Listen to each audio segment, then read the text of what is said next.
сейчас находимся на месте застройки жилых домов для пострадавших от паводков.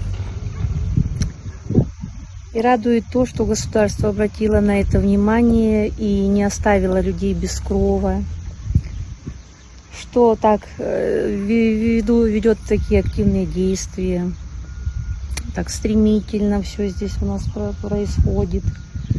И как бы у нас надежды уже не было, но вот действительно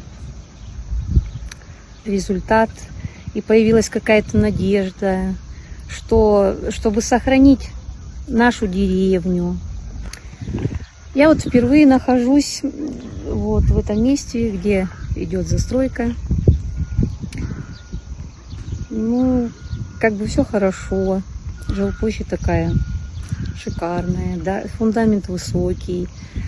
Будем дальше отслеживать, как идет строительство, в каких темпах.